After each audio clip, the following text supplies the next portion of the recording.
Hola, ¿cómo están? Espero que muy bien. Bienvenidos a esta clase en donde vamos a revisar el electivo de biología de la prueba rendida ahora en invierno de 2025. La fuente, como siempre, es el DEMRE. Yo solo puse imprimir pantalla para que las preguntas sean tal cual. Vamos de inmediato con la primera. Una científica que estudiaba las características físicas de una célula animal, luego de examinar diversos antecedentes, propuso lo siguiente, comillas, la célula responderá frente a cambios de presión mecánica causados por la exposición a fuerzas externas, modificando la distribución de sus componentes que le dan estabilidad a su estructura. Para poner a prueba experimentalmente lo propuesto, ¿cuál de los siguientes componentes celulares debe evaluar la científica? ¿Cuál, chiquillas, chiquillos? ¿Quién es responsable de la estabilidad de su estructura? ¿Quién es responsable en una célula animal? ¿El retículo endoplasmático rugoso? No, ni complejo de Golgi, ni mitocondrias, ni envoltura nuclear, el citoesqueleto. Lo tengo grabado aquí en mi canal en Célula Eucarionte. ¿Cómo le fue? ¿Cómo la encontraron? Bien, ¿no? Muy bien. Vamos con la 56. Unos investigadores descubrieron que una dieta alta en sal puede alterar la respuesta inmune de las personas. Para profundizar en sus hallazgos, realizaron un experimento utilizando dos grupos de animales, grupo 1 y grupo 2. A ambos grupos les suministraron una dieta base idéntica con 1 miligramo de sal al día durante 2 semanas. Sin embargo, entonces tenían 1 miligramo de sal al día. Al grupo 2 le administraron 6 miligramos de sal adicional, en total 7. Los investigadores reportaron que los fagocitos analizados del grupo 2 presentaron menor consumo de oxígeno. Menor consumo de oxígeno. O sea, menor respiración celular, o sea, menor producción de energía química, o sea, menor producción de ATP comparado con el grupo 1. De acuerdo con la evidencia descrita, ¿cuál organelo fue afectado directamente por la dieta alta en NaCl? O sea, nos preguntan por quién produce energía, quién realiza la respiración celular. ¿Cómo encontraron esta pregunta? Bonita, ¿no? Fácil también. Las mitocondrias, por supuesto. Tengo grabado aquí en mi canal también respiración celular, que entra, por supuesto, en la PAE regular de este año. Vamos entonces con la 57. A fines del siglo XIX y comienzos del XX no había evidencia concluyente que validara la existencia de las neuronas. Por esto la comunidad científica estaba dividida entre quienes apoyaban la teoría reticularista, según la cual el tejido nervioso consistía en un continuo citoplasmático con múltiples núcleos, y quienes postulaban que estaba constituido por células. En el contexto de esta disyuntiva, ¿qué opción presenta un aspecto procedimental que explicaría las limitaciones en la investigación de aquella época, finales del siglo XIX y comienzo del siglo XX? ¿Cuál, en el contexto de esta disyuntiva, qué opción presenta un aspecto procedimental que explicaría las limitaciones? Aspecto procedimental que explicaría las limitaciones en la investigación de aquella época. La ausencia de una teoría que abordara la existencia de estas células. No, no tiene nada que ver. La limitación. Ustedes ya deben imaginar, ¿no? El desconocimiento acerca de las funciones del sistema nervioso no tiene nada que ver. La insuficiencia de las técnicas relacionadas con la microscopía. Ah, claro. ¿Verdad? Don Santiago Ramón y Cajal, como lo digo aquí en una clase básica de sistema nervioso, fue quien sella esta disyuntiva, ¿verdad? El conocimiento inexacto de los órganos del sistema nervioso. ¿Cómo encontraron esta pregunta, niñas, niños? Fácil también, ¿no? 57C. 58. Un grupo de estudiantes necesita investigar experimentalmente la función celular de los nucleolos. Desea investigar experimentalmente la función celular de los nucleolos. Al planificar su estudio decidieron bloquear enzimas involucradas específicamente con la síntesis de ácidos nucleicos de la zona nucleolar para luego analizar los efectos de este tratamiento. ¿Ok? En la clase que les tengo de célula eucariótica, les tengo grabado la función del nucleolo claro, para luego analizar los efectos de este tratamiento. De acuerdo con estos antecedentes, ¿cuál de las siguientes opciones correspondería a un efecto directo del procedimiento planteado por los estudiantes? Si se inhiben enzimas involucradas en la síntesis de ácido nucleico en la zona del nucleolo, ¿ok? Ahí lo tengo grabado. El nucleolo arma las subunidades ribosomales. Ahí se produce ARN ribosomal.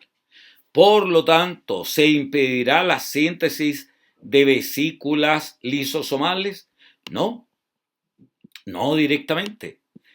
¿Se impedirá la síntesis de subunidades ribosomales? Pero claro, pues ahí se arman y salen, tal como lo digo en esa clase, por los poros nucleares, para que se armen en el citoplasma en presencia del ARN mensajero. ¿Se generará acumulación de proteínas? No, no tiene nada que ver. Menos proteínas van a haber, al haber menos ribosomas. ¿Se generará acumulación de sustancias tóxicas? No tiene nada que ver con la toxicidad en forma directa el nucleolo. Yo creo que fue fácil también, ¿no? La 58. B entonces. 59. Un docente de biología solicita a sus estudiantes identificar 4 tipos celulares distintos. 1, 2, 3 y 4, basándose en la descripción que les entrega en la siguiente tabla.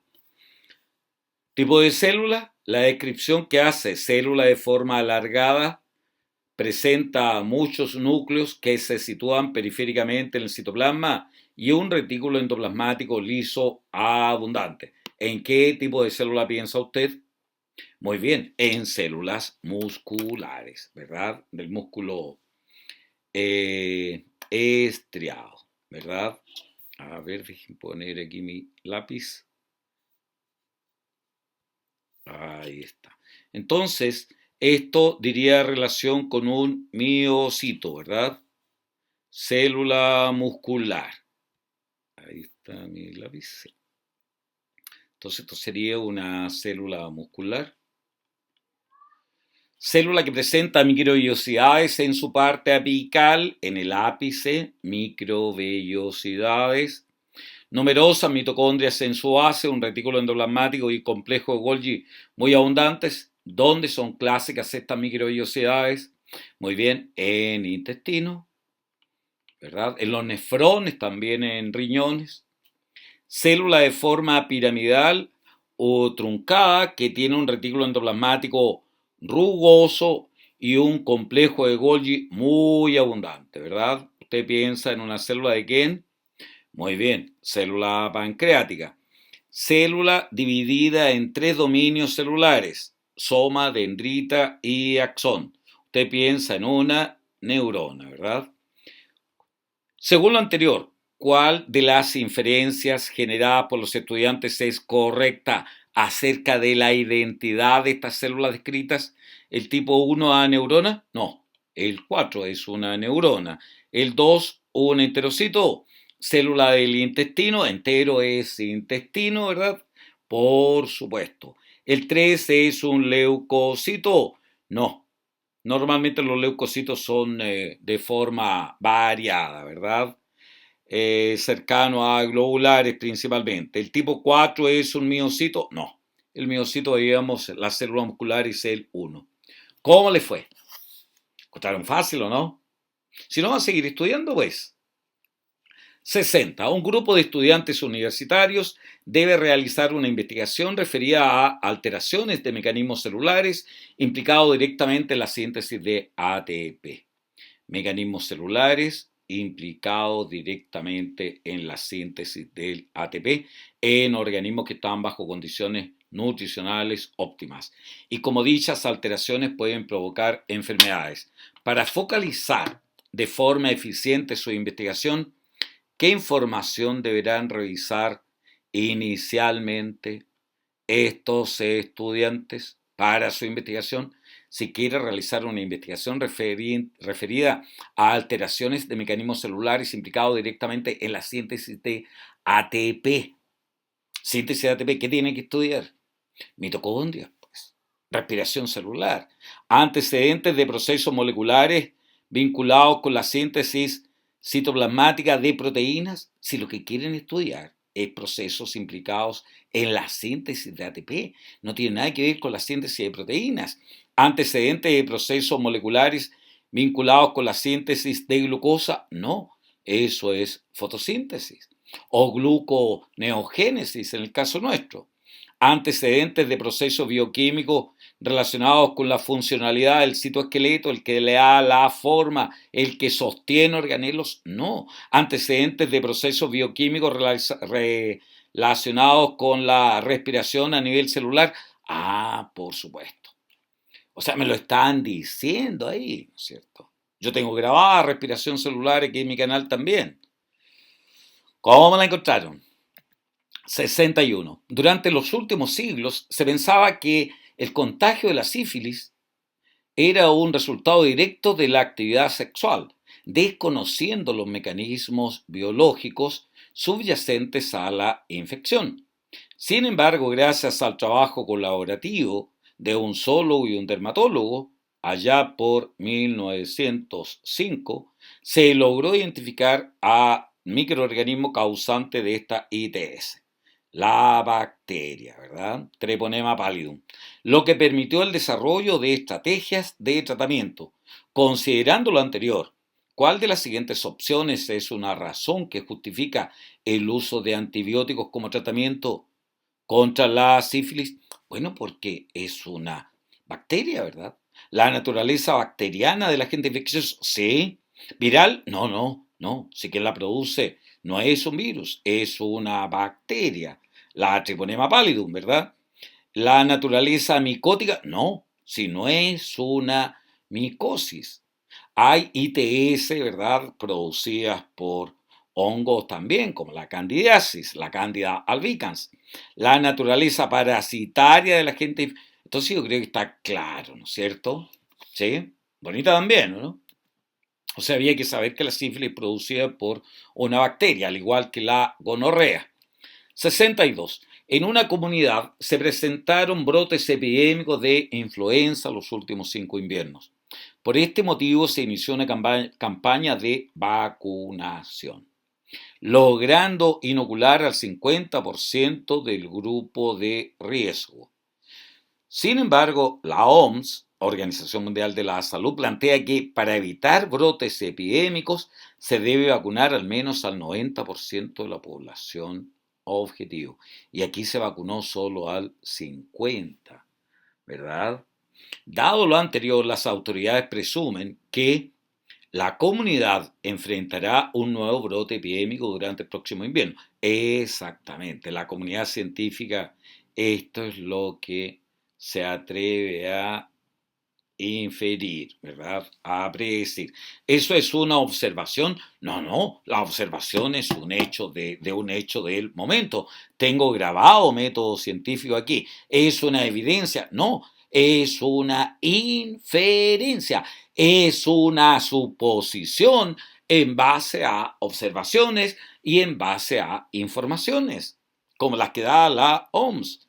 ¿Es una conclusión? No pueden concluir eso si eso no ha ocurrido. ¿Está bien? ¿Cómo la encontraron? Bonita, si no, revise el método científico que tengo grabado aquí en mi canal. 63. En un laboratorio de biotecnología se está desarrollando un fármaco que actúa impidiendo la reacción acrosómica. Un fármaco que actúa impidiendo la reacción acrosómica, con el propósito de evaluar la efectividad anticonceptiva de este fármaco, se planea realizar un estudio en 2 grupos de individuos de la misma especie, uno experimental y uno control.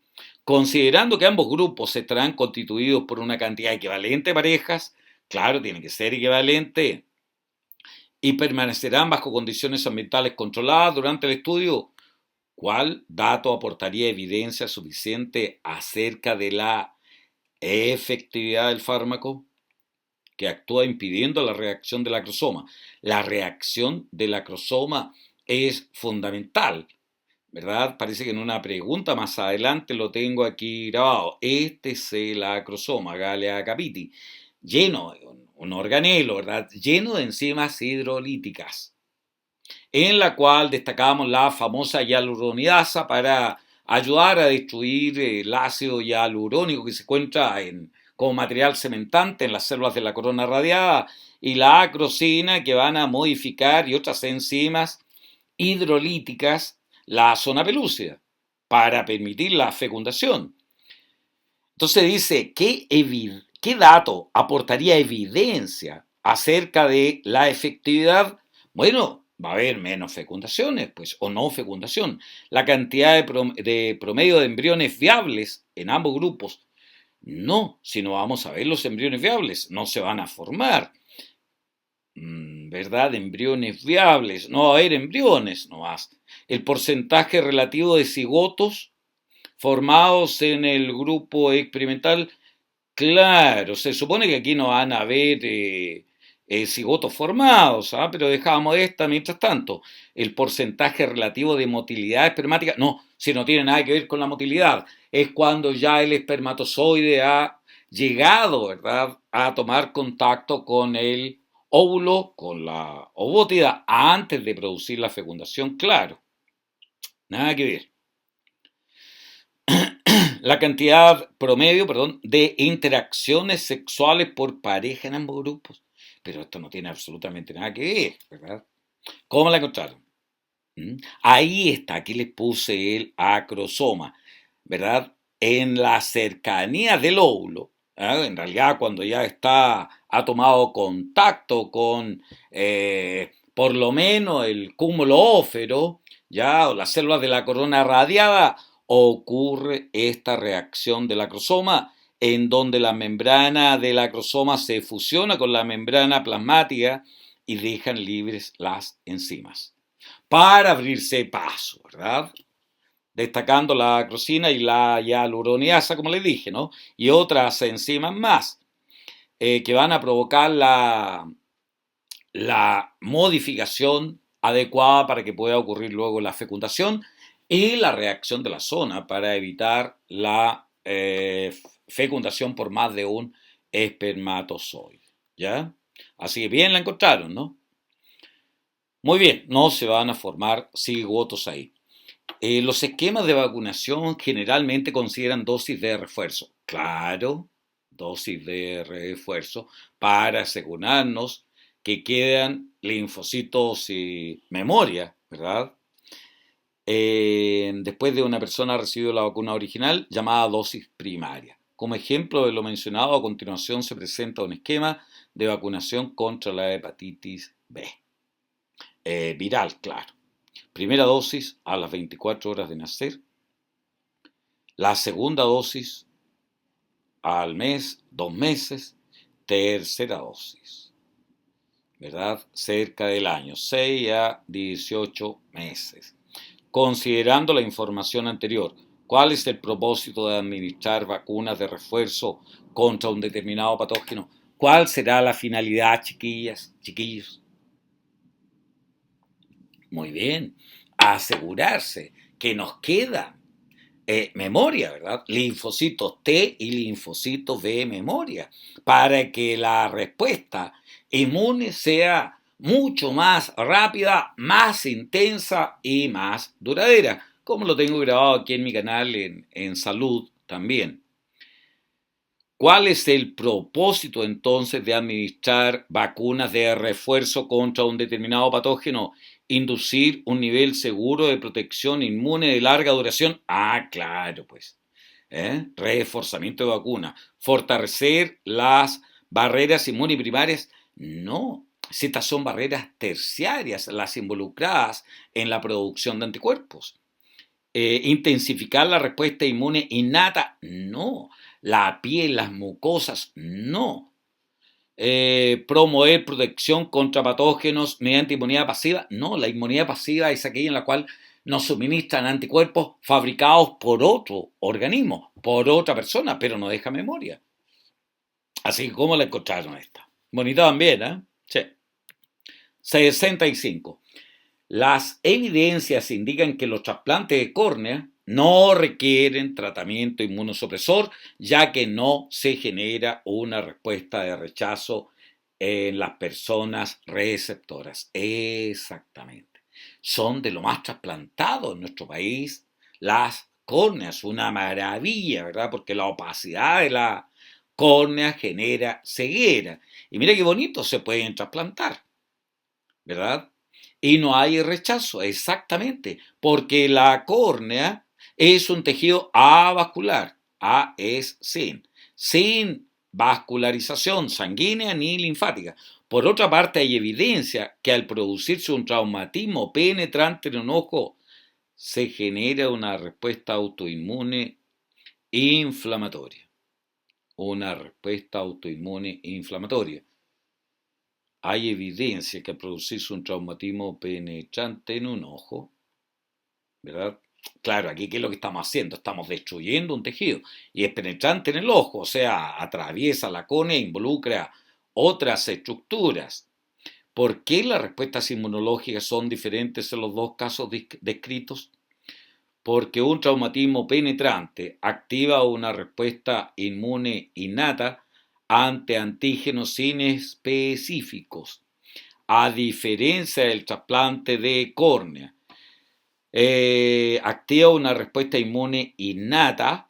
Sí, hay una respuesta inmune innata, ¿verdad? En estos casos va a haber inflamación, porque los antígenos externos que puede afectar la córnea ante un traumatismo penetrante difieren de aquellos que pueden afectar al resto del tejido ocular, porque la córnea se encuentra aislada de antígenos, sean propios o externos. No.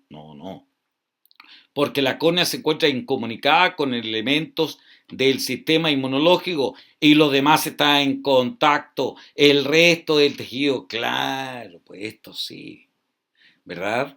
Es la córnea la avascular, incomunicada con el resto del sistema inmune. Va a haber una respuesta innata también, pero la diferencia es esta, ¿verdad? Muy bien, ¿cómo les fue? Siempre hay que revisar, como les digo, todas las alternativas. Bien, 66. Como parte de un estudio, un equipo científico consiguió producir una gran cantidad de la proteína humana interleucina 37 en plantas de tabaco. Miren qué encachado. Se consigue producir gran cantidad de la proteína humana interleucina 37 en plantas de tabaco. La molécula IL-37 presenta propiedades antiinflamatorias e inmunosupresoras, por lo que ofrece un potencial tratamiento para una serie de trastornos inflamatorios. Miren que lo que se ha logrado, ¿verdad? Se logra que la planta de tabaco esté produciendo una interleucina útil para el ser humano, así como hay bacterias produciendo insulina, ¿verdad? Organismos transgénicos, bacterias que han recibido, y eso lo digo en mi clase de célula procariótica, han recibido en el plásmido o plasmidio genes humanos. Y cuando ella se duplica, duplica el plasmidio, duplica el gen de la insulina. Entonces, bonito, ¿no? ¿Cuál de las siguientes preguntas de investigación pudo ser la que condujo al logro mencionado? ¿Qué efecto tiene la proteína IL-37? No, si lo que queremos. ¿Cuál de las siguientes preguntas de investigación? ¿Qué querían ver ellos? Si era posible que la planta del tabaco fabricase una proteína humana. ¿Qué técnica hace posible expresar proteínas humanas en plantas de tabaco? Claro, muy bien, lo ven, ¿no es cierto? ¿Qué tipo de trastornos pueden tratarse? No, si no estamos viendo eso. ¿Qué propiedades antiinflamatorias tiene la planta? ¿Te fijáis? Bien clara la pregunta, ¿no? ¿Cómo les fue? También pensaron en la B, ¿no? Excelente. 67. Las células troncales se encuentran generalmente en organismos multicelulares y tienen la capacidad de renovarse a sí mismas. Claro. Además, estas células pueden realizar divisiones sucesivas y pueden diferenciarse en distintos tipos de células. A continuación se presenta un esquema donde los números 1, 2, 3, 4, 5 indican procesos involucrados en la división y en la diferenciación a partir de células troncales. Tenemos células troncales entonces, ¿verdad? Ellas se reproducen por mitosis, ¿se fijan? Después se dividen, y después ocurre la diferenciación celular. Aquí tenemos diferenciación celular. De acuerdo con el esquema, ¿cuál de los siguientes procesos ocurren mediante la mitosis? Ah, ¿cuál proceso ocurre durante la mitosis? Así de simple. O sea, cuando esta célula, el proceso 1, claro, cuando se reproduce, me dice, estas células pueden realizar divisiones sucesivas y pueden diferenciarse en algunos tipos de células. Claro, entonces dice aquí, ¿cuál de los siguientes procesos ocurren mediante mitosis? Ah, solo 1, 3 y 5. Entonces, el 1, claro, se siguen reproduciendo para que sigan habiendo células troncales. En el proceso número 4 seguimos originando células, en el 2 también. En el 5 no, porque hay diferenciación celular. No hay mitosis. Y en el 3 también hay diferenciación celular. ¿Te fijáis cómo desarrolla microvellosidades? O sea que no hay mitosis ni en el 5 ni en el 3. Ni en el 5 ni en el 3. Entonces, ¿cuál de los siguientes procesos ocurre mediante mitosis? Ah, me queda al tiro la alternativa. El 1, el 2 y el 4. ¿Cómo la encontraron? Si me están diciendo ahí, pues mire cómo son estas células.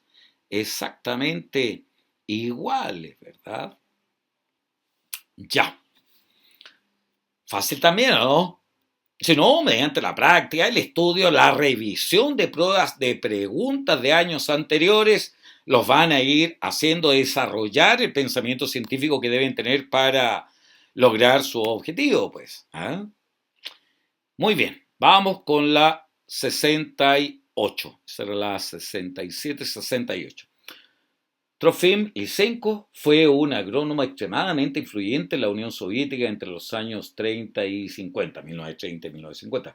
Como un modo de combatir la escasez de alimentos, buscó extender el cultivo de cereales a las zonas más frías y además prolongar la temperatura de cultivo hasta el invierno. Con estos objetivos diseñó un procedimiento para adaptar las semillas al frío, conocido como vernalización. Esto consistía en múltiples ciclos de inmersión de las semillas en agua progresivamente más fría. Se postulaba, pues, que tras la vernalización, las plantas resultantes de las semillas tratadas serían resistentes al frío. Ah, todavía no estaba entonces en conocimiento de la teoría de la evolución, ¿verdad? Se postulaba que tras la vernalización las plantas resultantes de las semillas tratadas serían resistentes al frío y que esta característica sería transmitida a las siguientes generaciones. ¿Qué me dicen ustedes? De acuerdo con lo anterior, en un contexto evolutivo, ¿cuál es el fundamento teórico en que se basó el procedimiento aplicado por Lysenko como un método de combatir la escasez de alimentos? Buscó extender el cultivo de cereales a la zona más fría y además prolongar la temperatura de cultivo hasta el invierno. Con estos objetivos diseñó un procedimiento para adaptar las semillas al frío. Adaptar las semillas al frío. Esto consistía en múltiples ciclos de inmersión. Tomaba la semilla, la metía en agua, después en agua más fría, más fría, más fría, se postulaba erróneamente, claro, que tras la vernalización las plantas resultantes de las semillas tratadas serían resistentes al frío y que esta característica sería transmitida a las siguientes generaciones. Ah, como lo que pensaba, ¿verdad? De las jirafitas. ¿Se acuerdan? ¿Eh? La teoría que decía que la jirafa de tanto tratar de estirar el cuello para alcanzar los alimentos de más arriba, como decía Lamarck, podían estirarlo. ¿Eso es verdadero o falso? ¿Podían aumentarlo un poquito? Sí. ¿Cuál era el error? Pensar que eso se heredaba, ¿verdad? Véalo aquí en mi canal de en Evolución está. ¿Cuál es el fundamento teórico en que se basó el procedimiento aplicado por Lysenko? La mutabilidad de los caracteres. No, sé que no hay mutabilidad, no hay selección natural, no seleccionar el más apto. La herencia de los caracteres adquiridos. Ah, claro, aquí decía él, se postulaba que tras la venalización las plantas resultantes de las semillas tratadas serían resistentes al frío y que esta característica sería transmitida a la descendencia. Claro, erróneo, por supuesto. La evolución por selección natural, no, si eso no es natural. No hay selección artificial tampoco. Nada que ver con el transformismo. Cierto que dice las especies se pueden transformar, ¿verdad? Pero queda claro esto, ¿no? La herencia de los caracteres adquiridos que se ha demostrado que es falso, ¿verdad? 69. El pato moteados, Patula cyanoptera, es un tipo de ave de los Andes que, a diferencia de otras especies de patos, puede habitar en áreas de gran altitud. Considerando este hecho, un grupo de investigadores realizó un estudio en el que comparó la secuencia de aminoácidos de la proteína de hemoglobina de Spatula cyanoptera con la de otras dos especies de patos, X y Z. ¿Ya? Las que habitan a mediana y baja altitud. Ah, teníamos unos entonces que vivían a gran altura, es Pátula cyanoptera, de alas medias azules debe ser, porque ciano es azul, ¿verdad? Pteron es ala, que a diferencia de otra especie de pato, puede habitar en áreas de gran altitud. Considerando este hecho, un grupo de investigadores realizó un estudio en el que comparó la secuencia de aminoácidos de la hemoglobina con la de otras dos especies, X y Z, que habitan a mediana y baja altitud. X, aquí estaba la especie X y Z. Los resultados preliminares del estudio indican lo siguiente. La menor diferencia se observa entre las especies X y Z. X y Z. Ah, si tienen la misma secuencia de aminoácidos, por ejemplo, glicina, metionina, tirosina, etcétera, a mayor similitud en la secuencia, más emparentadas están las especies, ¿no? Indica que hay más similitud también a nivel genético. A partir de estos antecedentes, ¿cuál de las siguientes opciones corresponde a una utilidad de la información aportada por el estudio? ¿Permite estimar el orden cronológico en que aparecen las tres especies? No el orden cronológico. No sabemos. ¿Permite determinar la existencia de homologías? No. Órganos homólogos, análogos, lo tengo grabado aquí en mi canal también. ¿Permite establecer la presencia de analogías? Tampoco. Diferente estructura, similar función. ¿Permite inferir relaciones de parentesco? Ah, claro. ¿Cuáles son más emparentadas? Las que tienen mayor similitud genética. Con esta también está emparentada, ¿verdad? Aunque menos que X con Z. ¿Está bien? Eso era, pues. Eso nada más, ¿no? Permite inferir relaciones de parentesco entre las tres especies. Claro. ¿Cómo le fue? ¿Cómo la encontraron? 70. Rosa hizo un experimento usando moscas de la fruta Drosophila melanogaster, probablemente en la que cortó las alas para luego criarlas sobre un sustrato formado por una papilla de plátano. La mosca de la fruta, la Drosophila sp, cortó las alas para luego criarlas sobre un sustrato formado por una papilla de plátano. Pobre mosquita, ¿no? Le sacaron sus alitas. La mayor parte de las mosquitas sobrevivió y se reprodujo poniendo abundantes huevos. Tras un tiempo de estos huevos emergió una nueva generación de mosquitas todas aladas. Claro, claro, si los caracteres adquiridos no se heredan. Rosa repitió este procedimiento por varias generaciones, obteniendo siempre moscas saladas. Por supuesto, si el cambio no es genético, ¿no? Si se considera que los siguientes pasos forman parte del procedimiento de este experimento, ¿cuál de estos incluye la variable dependiente? O respuesta, ¿cuál es la variable dependiente aquí o respuesta? Si hay la presencia o ausencia de alas, ¿no? Cuantificar el porcentaje de moscas que sobreviven y se reproducen, no es eso lo que estamos viendo. Registrar el desarrollo de las alas en sucesivas generaciones, repetir sistemáticamente el corte de las alas en cada generación, preparar papilla de plátano como sustrato para la crianza de las moscas, me imagino que no tuvieron problema, ¿verdad? Muy bien. Si habían o no habían alas, pues. Esa es la variable dependiente o respuesta. Lo tengo grabado aquí en mi canal Método Científico. En el contexto de un estudio acerca del cáncer, un grupo de investigación cultivó células del mismo tipo bajo dos condiciones diferentes, en presencia y en ausencia de un fármaco. Cultivó células del mismo tipo en presencia o ausencia de un fármaco. Tras el experimento, el grupo comunicó sus resultados en el siguiente esquema que presenta los porcentajes de células diferenciadas y en distintas etapas del ciclo celular para cada condición. Porcentaje de células, células sin fármaco y células con fármaco. Células sin fármaco y con fármaco. Con fármaco. Porcentaje de células diferenciadas es menor. También aquí con fármaco es menor. Pero aquí es mayor. Y aquí es mayor también con fármaco, ¿no? Células diferenciadas, menor. En G1 es menos. Las que están duplicando en la etapa S, tengo grabado ciclo celular aquí, es mayor con el fármaco. Y en mitosis también es mayor.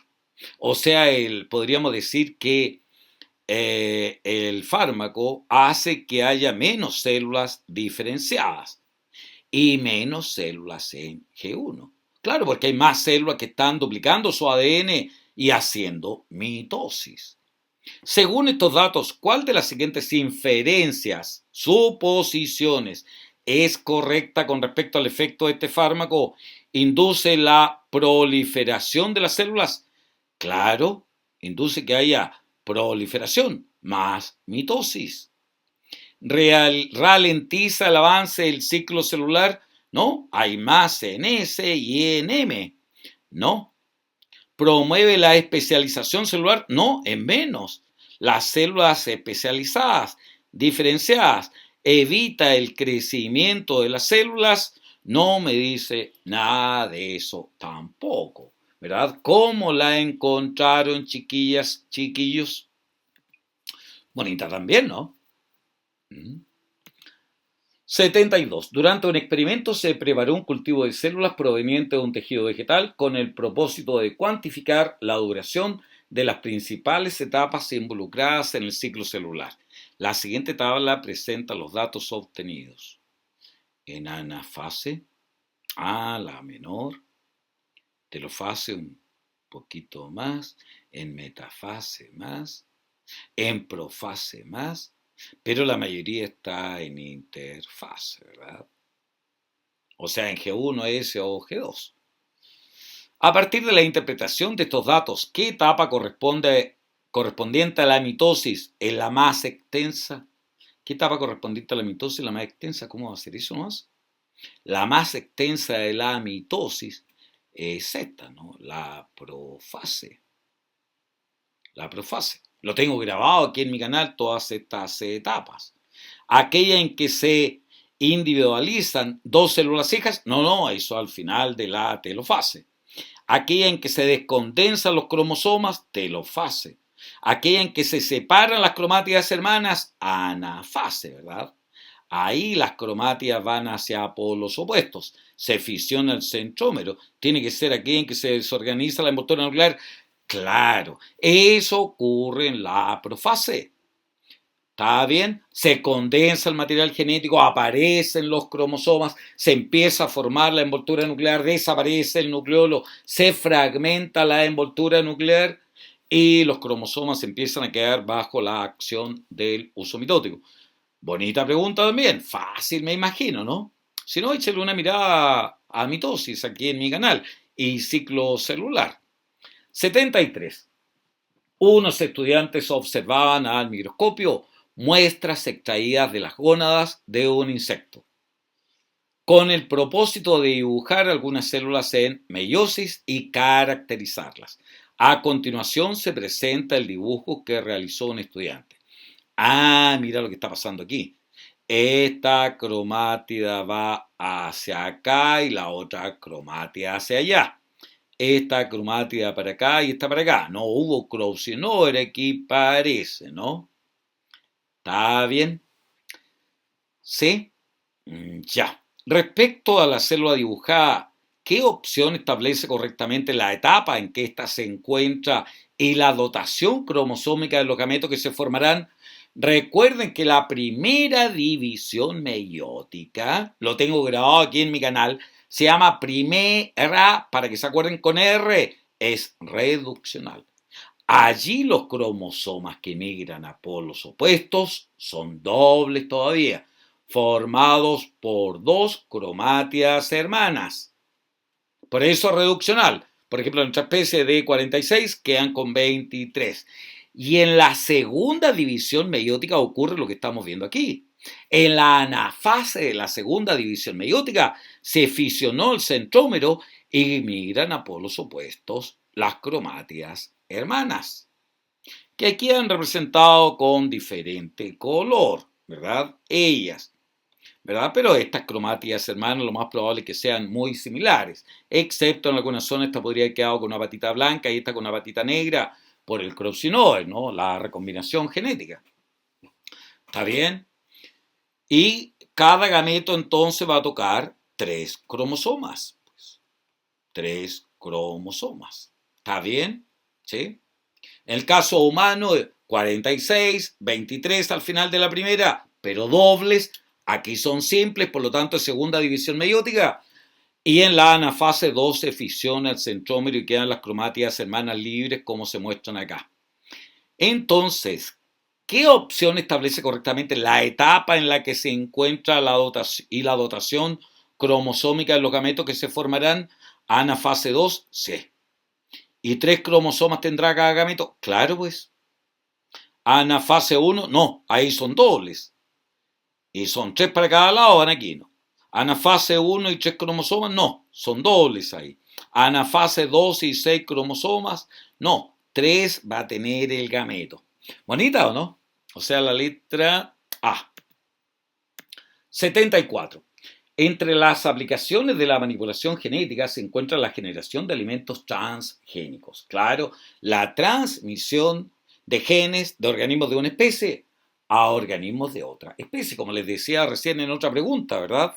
En donde el gen de la insulina humana se le transfiere al material genético extra, al del plásmido de una bacteria, y esa bacteria está produciendo insulina humana.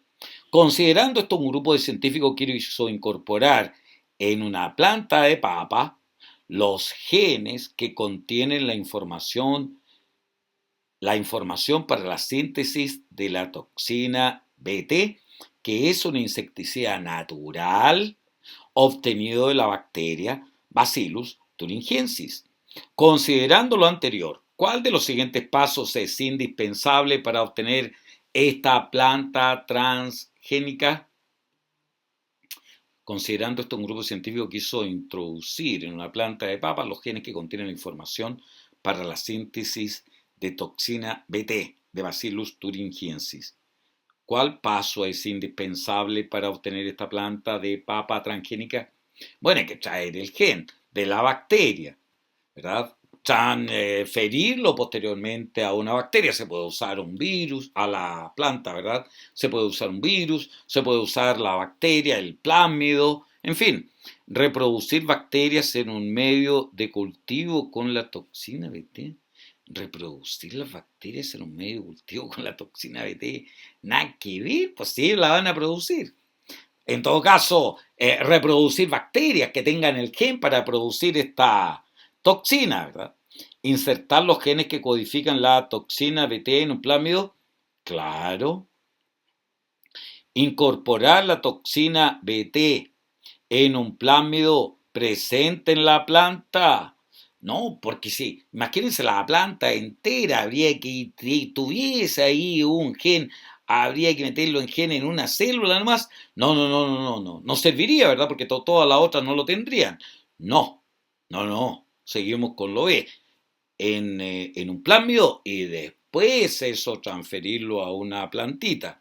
Introducir el genoma de Bacillus, el genoma entero de la Bacillus thuringiensis en células de la planta. No, ahí nomás, pues. ¿Está bien? Podría ser introducir el genoma para la toxina BT en un embrión de la planta. Ahí podría haber sido, ¿verdad? Pero en la célula de la planta, imposible, ¿no? Se hace eso, ¿verdad? Tal como lo tenemos visto en biotecnología. 75. Entonces la 74, la alternativa B. 75. Durante el ciclo celular se espera que las células modifiquen su cantidad de ADN, claro, y conserven su ploidía. Exactamente. Considerando esto, en un laboratorio se monitoreó el cambio. Voy a conectar mi batería, cargador. Estoy quedando sin energía. Ahí sí. Durante el ciclo celular se espera que las células modifiquen su cantidad de ADN y conserven su ploidía. Claro, considerando esto, cantidad de ADN, ¿verdad? Ahí se redujo en mitosis, se mantuvo, final de la mitosis en G1, G2, en S volvió a aumentar, ahí se mantuvo. Claro, considerando esto en un laboratorio se monitoreó el cambio en la cantidad de ADN en distintos puntos del ciclo en un cultivo de células sincronizadas, tal como se resume en el siguiente esquema, donde los números 1 y 2 corresponden a eventos del ciclo celular.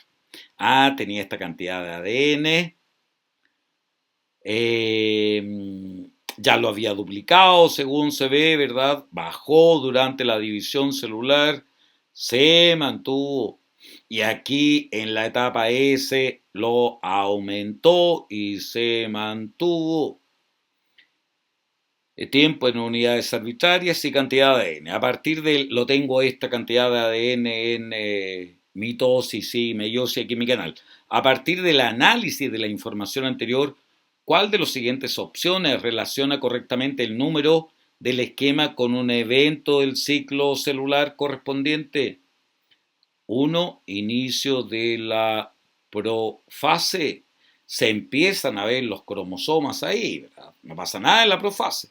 En la telofase, ahí, ¿verdad? Se separa a 2. Así que en la profase, nada. En 2, aumento del volumen celular. No, aquí está duplicando el ADN, ¿verdad?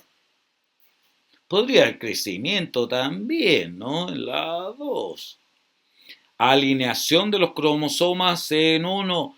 No, en 1 ya están migrando hacia células o hacia núcleos opuestos, ¿verdad? Ahí va a ocurrir la división del citoplasma. Esta alineación de los cromosomas es solo en la metafase. Síntesis de ácidos nucleicos en 2. Claro, aquí se duplicó la cantidad de ADN, ¿te fijáis? Que era, suponte tú, aquí tenía una cantidad 2C y terminó con 4C. Sí, ocurre la síntesis de ácidos nucleicos. ¿Cómo la encontraron? Bonita, ¿no? Muy bien. 76. La oxigenación deficiente debido a la ausencia de una vascularización adecuada es uno de los principales factores que provoca fallas en la cicatrización de las heridas crónicas. Claro, la ausencia de vascularización, si no hay vasos sanguíneos, es un factor que provoca fallas en la cicatrización. Las células, ¿verdad?, no se pueden reproducir si no les llegan nutrientes, si no les llega oxígeno. de las heridas crónicas, constituyendo un problema para la medicina regenerativa. Entre los enfoques actuales de la investigación biomédica destaca la implantación de células fotosintetizadoras en tejidos animales. Mira, ellas nos van a proporcionar oxígeno ahí, ¿no? Método alternativo que presenta un gran potencial porque permite la administración de oxígeno de manera local y controlada. Claro que tendríamos que tener la piel expuesta al sol para recibir oxígeno ahí, ¿no? En este contexto, un equipo de investigación reportó un efecto favorable en la aplicación de parches con microalgas para el tratamiento de heridas, bajo condiciones de alternancia de iluminación, es decir, 5 minutos de oscuridad y 5 minutos bajo la luz. A partir de lo anterior, ¿cuál de los siguientes procesos fotosintéticos se traduce en un beneficio usado en la regeneración de tejidos? La fotólisis de las moléculas de agua. Claro, porque de ahí viene el oxígeno que liberan las plantas, ¿verdad? Tal como lo destaco en la clase de fotosíntesis que les tengo aquí. Por el fotosistema 2 se produce la fotólisis del agua, la fotorruptura, ¿verdad? Con luz y se libera el oxígeno. Claro. La fijación de CO2. No, eso no tiene nada que ver aquí, ¿verdad? Eso es de la etapa fotoindependiente. La excitación de la molécula de clorofila sí, pero que se forme NADH no tiene nada que ver. La síntesis de celulosa tampoco. O sea, esta es la parte. Se traduce en un beneficio para el ser humano. En la regeneración de tejido, la ruptura de la molécula de agua y la liberación de oxígeno. ¿Cómo la encontraron? Bonita, ¿no? 77. Un equipo de agrónomos investiga la productividad de un cultivo que abre sus estomas durante el día. Acuérdense que en las hojas, si vemos una hoja desde arriba, por ejemplo, con aumento, chiquillos, vemos los estomas. Ahí están abiertos los estomas, ¿ya? Ahí está abierto. Y por aquí, parece que le puse aquí un esquema, ¿no? No me acuerdo si le puse, no. Por aquí entran y salen los gases, ¿ya? Por aquí sale el oxígeno durante el día, entra el dióxido de carbono y durante la noche es al revés, ¿ya? Entonces abren los estómagos durante el día, claro, para que pueda salir el oxígeno y entrar el CO2, ¿ya? Para esto los agrónomos resolvieron analizar un parámetro denominado punto de compensación en el que la tasa fotosintética es igual a la tasa de respiración mitocondrial de un organismo autótrofo.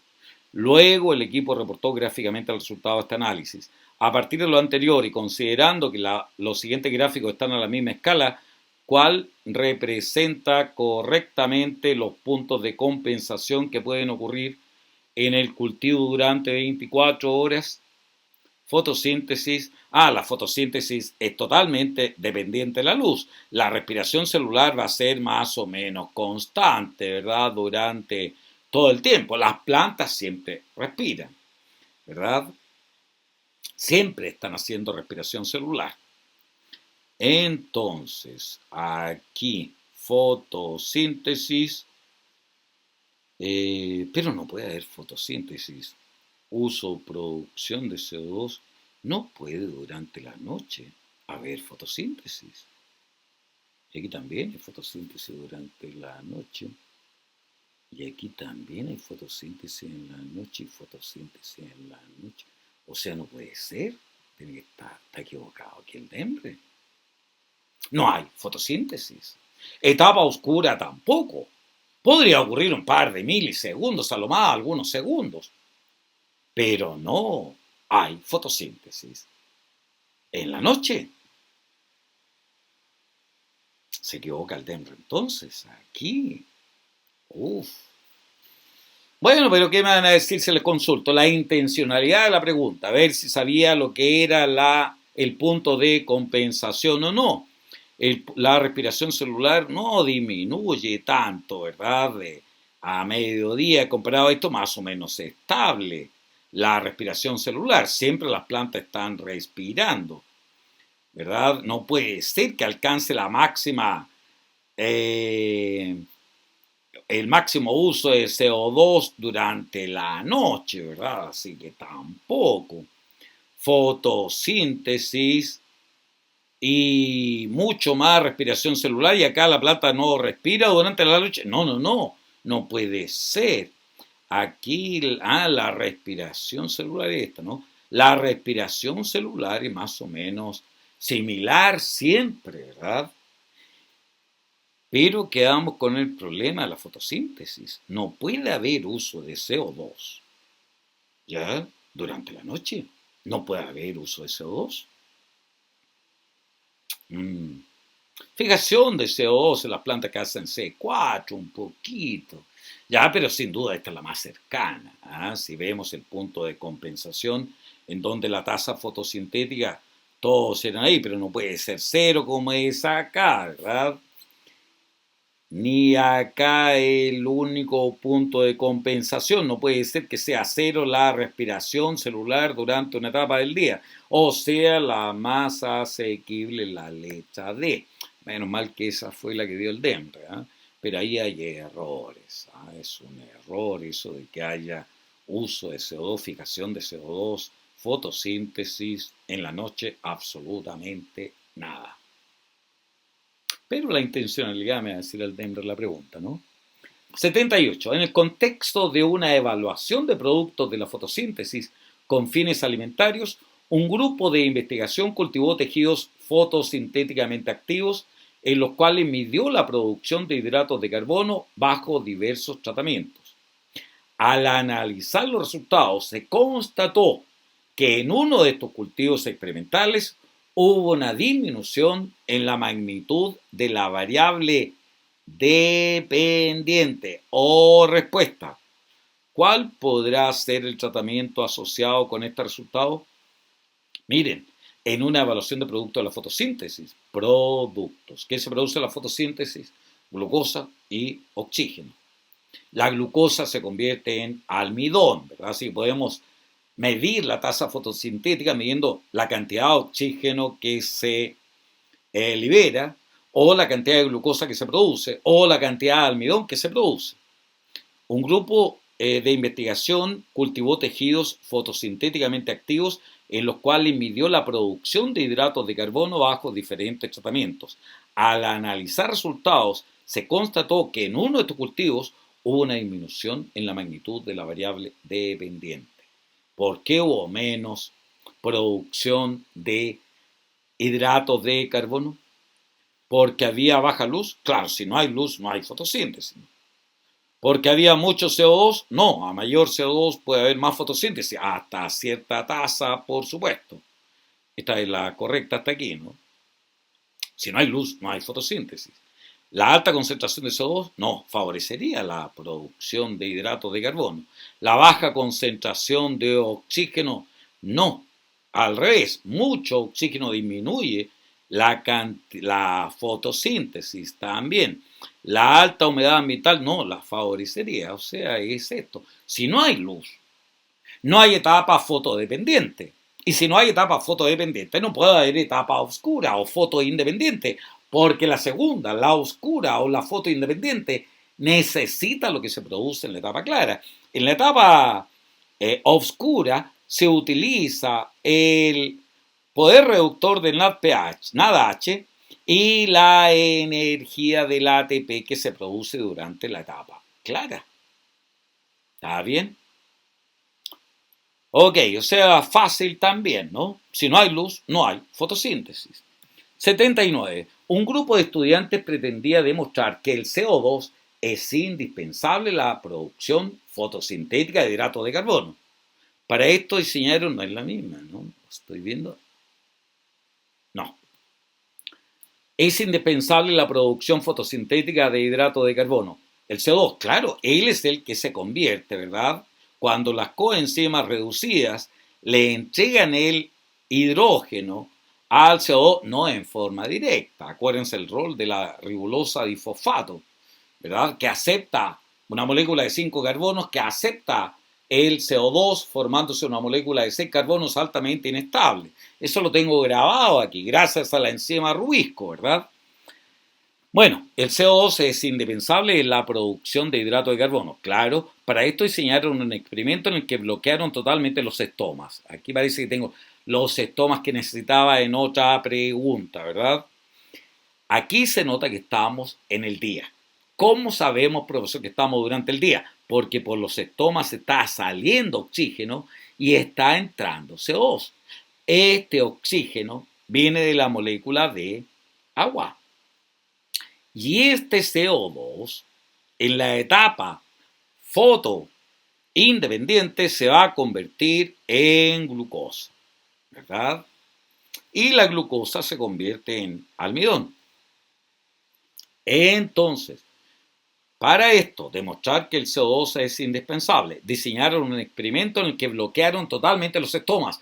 No podía entrar CO2 de algunas hojas de una planta y mantuvieron controlada la exposición a la radiación lumínica y a la humedad, lo que les permitió realizar comparaciones con hojas de la misma planta sin tratamiento. Dado este diseño, ¿cuál de los siguientes resultados corresponde a una evidencia que apoya lo propuesto por el grupo de estudiantes? O sea que el CO2 es indispensable para la producción de hidratos de carbono. Al cuantificar la concentración de almidón en las hojas tratadas, se constató que era menor respecto de las hojas sin tratamiento. Exactamente. Al cuantificar el volumen de oxígeno, es que estamos viendo que el CO2 es el necesario, pues se constató que presentaba variaciones respecto a las hojas sin tratamiento. No, no tiene nada que ver el oxígeno. Al cuantificar el volumen de CO2 captado por las hojas tratadas, se constató que era menor al captado por las hojas sin tratamiento. No, pues, nada que ver esto. Al cuantificar la clorofila de las hojas tratadas, no, si es directamente con el CO2. Es indispensable para producir hidratos de carbono. No hay duda, ¿verdad? ¿Cómo le fue? 80. En los humedales, el aumento en la erosión del suelo está asociado a un incremento de sólidos en suspensión, lo que provoca turbidez de agua y puede gatillar bruscas alteraciones en estos ecosistemas. El aumento de la erosión del suelo está asociado a un incremento de sólidos en suspensión que provoca turbidez del agua y puede gatillar bruscas alteraciones en los ecosistemas. Claro que sí. Considerando lo anterior, un grupo de investigación estudió la vegetación acuática de los humedales, llegando a demostrar que el aumento de sólidos provoca una disminución de los productos generados en la membrana tilacoidal de los cloroplastos en las plantas acuáticas. Considerando lo anterior, un grupo de investigación estudió la vegetación acuática de los humedales, llegando a demostrar que el aumento de los sólidos en suspensión provoca una disminución de los productos generados en la membrana tilacoidal de los cloroplastos. De acuerdo con estos antecedentes, ¿cuál pregunta de investigación podría ser la que guió este estudio? Acuérdense que aquí tenemos un cloroplasto, la misma imagen que tengo en mi clase de fotosíntesis. Ahí están las dobles membranas, estos son los tilacoides. Aquí está ella, la fantástica clorofila, ¿verdad? Aquí ocurre la etapa fotodependiente, la etapa clara, en estos granum. ¿Está bien? Los granum, la acumulación, como una pilita de monedas, y cada moneda es un tilacoide. Aquí ocurre la etapa clara. Y en el estroma, ¿dónde está el estroma? En el estroma, esta parte clara o matriz, ocurre la etapa oscura, la etapa fotoindependiente, ya en donde se usa el poder reductor del NADH, NADPH, y la energía del ATP para producir glucosa. ¿Está bien? Reducir el CO2 y producir un compuesto orgánico. Entonces, de acuerdo con esto, ¿cuál de las siguientes preguntas de investigación podría ser la que guió este estudio? El suelo, la erosión del suelo está asociada a un incremento de sólidos en suspensión, lo que provoca turbidez del agua y puede gatillar bruscas alteraciones en los ecosistemas. un grupo de estudiantes estudió la vegetación acuática de los humedales, llegando a demostrar que el aumento de sólido en suspensión provoca una disminución de los productos generados en la membrana tilacoidal. Ah, ya. Eso necesita luz, lo que ocurre aquí en los tilacoides. Ahí está la clorofila, ¿verdad? Muy bien. Entonces, la pregunta de investigación tiene que estar relacionada con esto. ¿Cómo afecta la luz a la producción de oxígeno en la vegetación acuática en los humedales? ¿Cómo afecta la luz? Claro, aquí está la clorofila y aquí, ¿verdad? La molécula de agua se rompe para aportar los hidrógenos que pierde la clorofila y se libera el oxígeno. Si es que está influyendo, ¿verdad?, en los tilacoides, exactamente. ¿Cómo afecta la disminución de luz al ciclo de Calvin? No. El ciclo de Calvin es el conjunto de reacciones por las cuales se fija el CO2 usando la ribolosa difosfato y se regenera la ribolosa difosfato. El TEMRE preguntó hace unos años por la Rubisco, así que es necesario que le echen una miradita a la clase de fotosíntesis. ¿Cómo afecta al ciclo de Calvin? No, porque ahí ocurre la etapa oscura.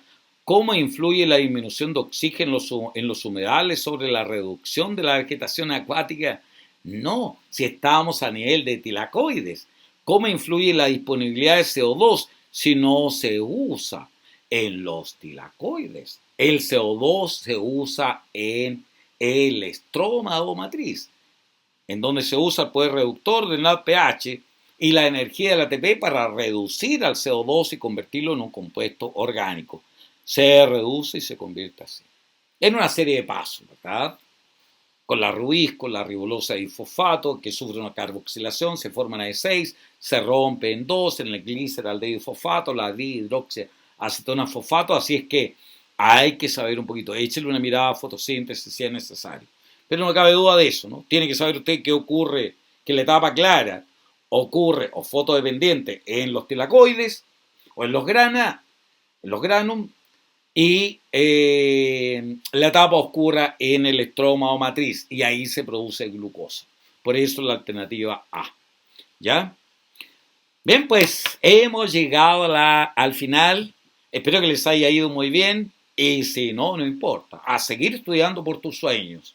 Sigan desarrollando, revisando pruebas hasta que tu cerebro encaje en un modo de ciencia. Con estudios se logra. O sea, no importa que tu resultado sea malo o no el que necesitas antes. Recuerden que se ha demostrado que podemos aumentar el número de neuronas en nuestro cerebro para favorecer el aprendizaje, y para eso, ¿qué hay que hacer? Estudiar. Así que seguir estudiando por tus sueños. Nos vemos en una próxima clase. Que esté muy bien. Chao, chao.